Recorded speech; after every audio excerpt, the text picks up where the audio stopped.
The first thing you want to ask your partner or your family is, well, how would we like to have a meal? You want wretched, nasty food that someone just threw together and it's burnt and we're going to fight about it all the time and it's really erratic and it's not predictable and the person who's making it is unhappy and the kitchen is a disaster afterwards and everybody's angry about that. So that's like one solution. Do you want that? And if they all are sensible enough to say no, then you can say to them, okay, well,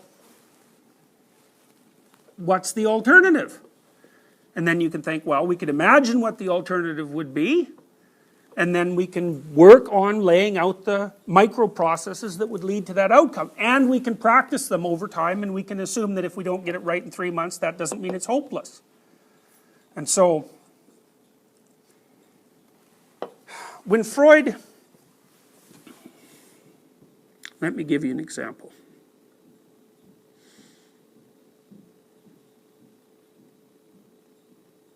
I was reading a Gottman study the other day on marital stability. Gottman has done some really good analysis of couples' behavior. He has set up a lab that's basically a bed and breakfast, and he brings couples in there for a weekend and he wires them up physiologically and monitors their reactivity. And so he can predict whether a couple's going to divorce with 94% accuracy. It's like impressive. So what has he found? He's found two categories of, he's identified two phenomena that are very much worth knowing. The first is that the couples who are going to get divorced, they come into the bed and breakfast and they speak with each other quite calmly. But it's more walking on eggs calm. And while they're speaking with each other calmly, their physiology is like, they're very aroused, and so they're sort of aroused like someone who's facing a predator. So you might think of an unhappy couple as predator and prey to each other. And so the words are there mostly to stop predatory activity, not to actually communicate anything. It's just to keep the surface calm. So then you might think, well, what's under the surface? And what's under the surface, so Freud would say, what's under the surface is unconscious. But you can say, well, what's under the surface is one of these hierarchies that's all banged up and twisted and not in reasonable shape. And so people don't want to open the door to that. But they do. This is a Freudian slip. So let's say this goes to the second part of Gottman's observations. So the woman goes over to the window and she says, oh, look, there's a cardinal outside.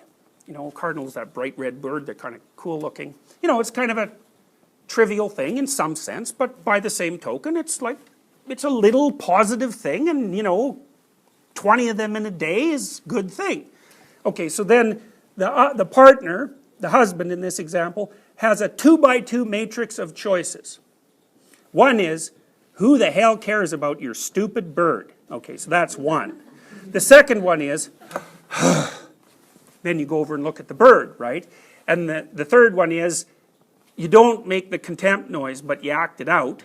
And the fourth one is, you go over there like a civilized human being, and you know, and that you're interacting with someone that you care for, and you take a look at the damn bird, and you're happy about it. And that's as truthful and real as you can manage.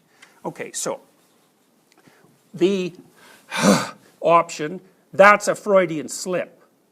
Right? Because what it says, there's a whole monster underneath that, and the monster is all the disorganization in this entire structure. It's like might be, we have been tormenting each other about various things for the last 10 years, and none of them are resolved, and I'm not very happy about you for so many reasons I can't even remember all of them, and I can't enumerate them right now because that would take forever and maybe we would have a huge fight, but by the same token, I'm not going to come over there and make you happy with your stupid bird. So what the good couples do, the couples that, you know, stay together, is they respond to each other's bids. He calls them bids. And so if one person wants to share some little trivial daily positive thing with the other, you know, isn't carrying around a bloody cartload of resentment and is able to respond to that in a positive way. And that way the general interactions between the couple stay positive. But that's also because they've worked this out. Now you know it's got to be because they work it out, because the couples who are physiologically reactive to each other, they're communicating, but there's all sorts of horror underneath the surface. And we're trying to figure out, well, what is it that's underneath the surface? What's the structure of the unconscious? Well, that's the structure of the unconscious. And it's either well structured and functional and mutually agreed upon and as explicit as possible, or it's this constantly. And then when the couples fight about it, because they're not very sophisticated and they're not very awake and they're not very aware and they don't know how to do microanalysis and they're tired and unhappy, they don't say, I would rather that you use cloth napkins when we have a formal dinner than paper napkins. They say, you do a bad job of entertaining. Well, that's not helpful, right? It's like you're wiping out the person. That bad job of entertaining would be probably about at the level of family care in the hierarchy. And so what you're doing is you're hitting them in a place that if they listen to you would knock out maybe 10% of their entire behavioral and perceptual structure. It's like, you really want to do that to someone? You only want to do that to someone under extreme conditions, right? Extreme conditions. And that would be something like maybe a warning to a child who's gone astray very badly, but you know has the skills. You'd say, well, the kind of mistakes that you're making are sufficiently catastrophic so that your life is going to go off course. You know, and then you might have a conversation with them about, often for kids, for people that say are between 15 and 25, I know they're not kids really, but my kids are that age. Part of that might be, what the hell are you going to do for a career, right? And if that's unspecified, the person's just all over the place. So, okay, so here's some slides that represent that.